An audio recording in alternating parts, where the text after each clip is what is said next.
एखादा खून झाला तर चौकशीची अपेक्षा असते, इन्व्हेस्टिगेशन ज्याला आपण म्हणतो ते खरं तर व्हायला हवं. त्याला खरं SITची पण गरज नाही. म्हणजे तिथल्या लोकल ऑफिसर्सचं काम आहे की एक्झॅक्टली. सगळं शोधून काढणं.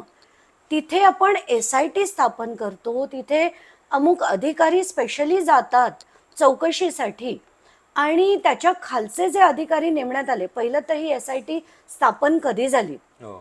इतके दिवस का लागले, बरोबर. इतकी त्याच्या आधी तिथल्या अधिकाऱ्यांनी याची चौकशी का केली नाही?